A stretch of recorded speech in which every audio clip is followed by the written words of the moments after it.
On se dit souvent que le poids, c'est une affaire de volonté.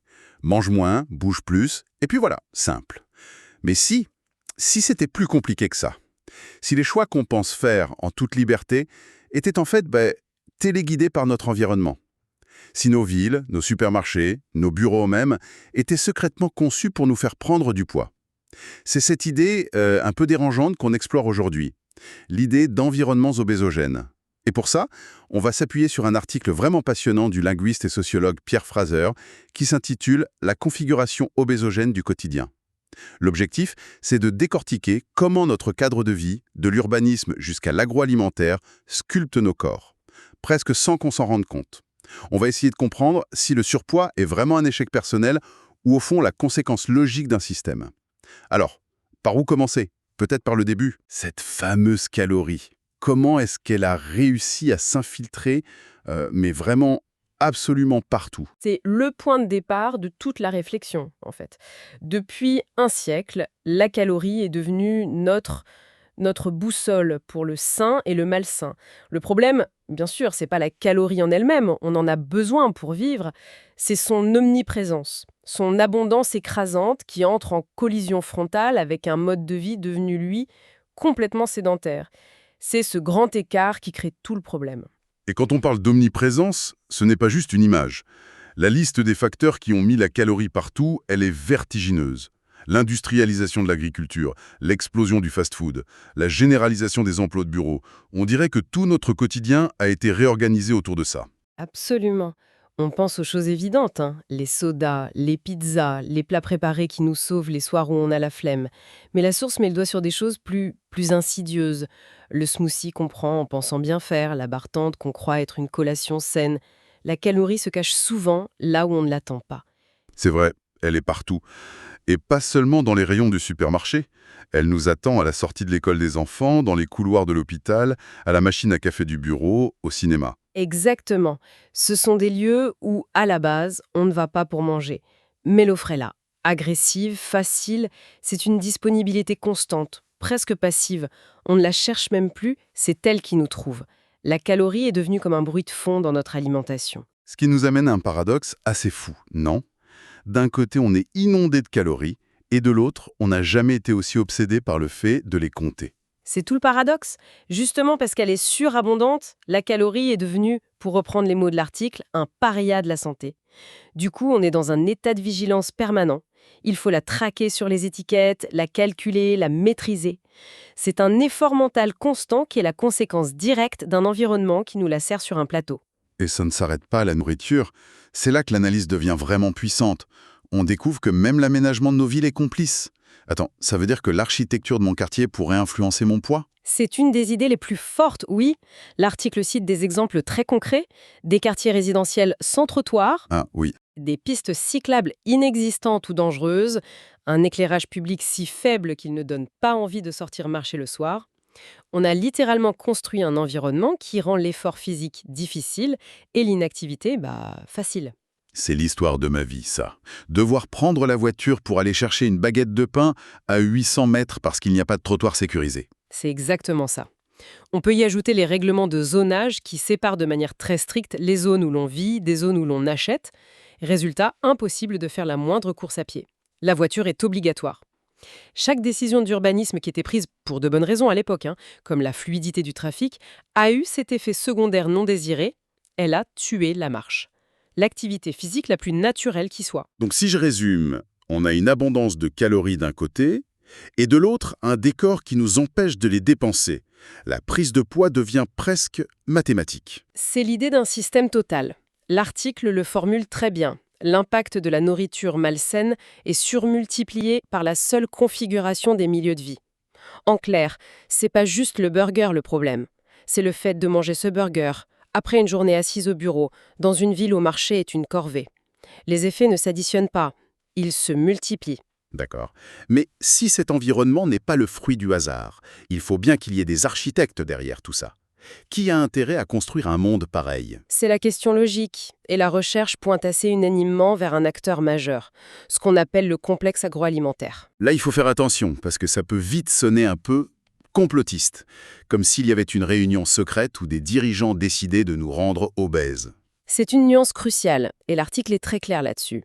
Il ne s'agit pas d'une intention malveillante, il n'y a pas de plan diabolique.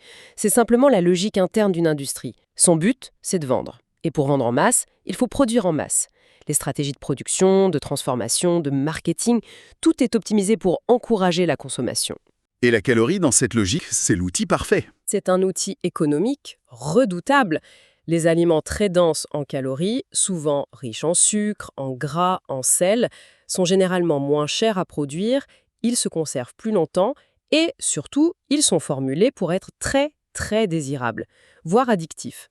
C'est le moyen le plus efficace d'atteindre cet objectif, production de masse pour consommation de masse. Et ce modèle, j'imagine qu'on ne l'a pas gardé pour nous, on l'a exporté. Partout. La source cite l'Organisation mondiale de la santé, et c'est très éclairant, l'OMS explique que partout où il y a développement économique et urbanisation, on observe le même phénomène. L'activité physique diminue drastiquement, tandis que l'accès à des aliments très énergétiques explose. C'est donc un phénomène mondial. Absolument. L'OMS met en lumière le rôle des grandes sociétés transnationales de l'alimentaire. Elles investissent massivement dans les pays à revenus faibles ou intermédiaires. Ces marchés sont en pleine croissance, c'est une opportunité économique énorme, et en arrivant, elles n'apportent pas seulement leurs produits, elles importent tout un modèle de consommation, un modèle basé sur l'ultra transformé et le calorique. En fait, on n'exporte pas que des sodas et des chips, on exporte le mode de vie qui va avec, on exporte l'environnement obésogène lui-même. C'est exactement ça. C'est ce que la source nomme l'infrastructure de la prise de poids. C'est une image très parlante. Pendant des millénaires, la principale angoisse de l'humanité, c'était la pénurie, la famine. C'était ça le régulateur naturel. Aujourd'hui, dans une part croissante du monde, on a le problème inverse, un accès quasi illimité à la nourriture. Et concrètement, elle est faite de quoi, cette infrastructure? C'est la convergence de plusieurs piliers. D'abord, une agriculture industrialisée capable de produire des quantités phénoménales de matières premières à bas coût. Ensuite, un réseau de distribution ultra efficace, des supermarchés qui rendent tout disponible tout le temps. À ça s'ajoute le développement des villes et des banlieues qui nous a rendus dépendants de la voiture. Et enfin, une augmentation globale du niveau de vie qui nous permet d'acheter toute cette abondance. C'est cet ensemble qui forme l'infrastructure, du niveau mondial jusqu'à notre quartier. Ce qui m'amène à la question qui tue. Face à un tel rouleau compresseur, un système aussi bien huilé, quelle marge de manœuvre il nous reste, vraiment, individuellement? Est-ce que notre liberté de choix est encore réelle ou c'est juste une illusion pour nous faire sentir coupables? La réponse est, elle est pleine de nuances. D'un côté, évidemment, personne ne nous met un pistolet sur la tempe pour acheter des biscuits. La liberté de choisir ce qu'on met dans notre caddie existe. C'est le grand argument de la responsabilité individuelle. Mais de l'autre, De l'autre, il y a cette phrase dans l'article qui m'a vraiment marqué. Le moindre relâchement de la vigilance de la part d'un individu lui fait inévitablement courir le risque d'être en surpoids. C'est terrible quand on y pense. c'est carrément épuisant. Ça veut dire que le réglage par défaut de notre société, le chemin de moindre résistance, mène à la prise de poids. Pour rester en bonne santé, il faut être en permanence à contre-courant. Il faut activement lutter contre son propre environnement. C'est l'idée, le choix n'est pas une illusion, mais il est biaisé. L'environnement nous pousse constamment dans une direction. Aller dans l'autre sens demande un effort conscient, des ressources cognitives, du temps, parfois de l'argent, des ressources que tout le monde n'a pas au même degré. On pourrait penser que cette industrie est un bloc monolithique, mais on voit bien qu'elle s'adapte. Le discours sur la santé évolue, les médecins alertent, et tout à coup, les rayons se remplissent de produits light, bio, sans sucre ajouté. C'est un point fascinant parce que ça révèle la vraie nature du système. L'industrie ne s'adapte pas par altruisme, elle s'adapte pour ne pas perdre de part de marché. Si les consommateurs commencent à avoir peur du gras, elle leur vendra du pauvre en matière grasse. Si le sucre devient l'ennemi public numéro 1, elle proposera du sans sucre. Elle est incroyablement réactive aux désirs et aux peurs du marché. Donc elle nous donne ce qu'on demande, où est le problème? Le problème, c'est le potentiel. Cynisme derrière cette adaptation. Ce qui est vendu comme santé aujourd'hui peut très bien être dénoncé demain par de nouvelles études. On l'a vu 1000 fois.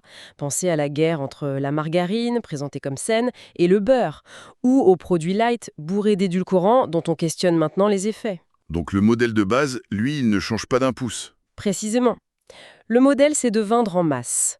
L'emballage change, le slogan marketing s'adapte, mais la logique reste la même. Le discours de santé publique, au lieu de changer le système, crée simplement de nouvelles niches, de nouvelles opportunités de marché.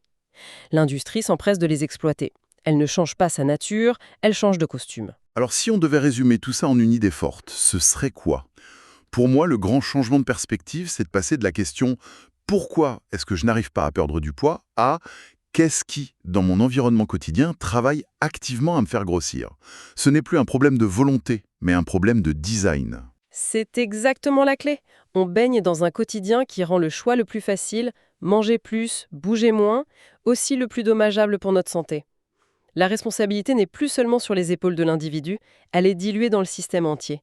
Ça change complètement la façon de penser le problème. Ça oblige à chercher des solutions collectives et pas seulement des régimes individuels. Absolument.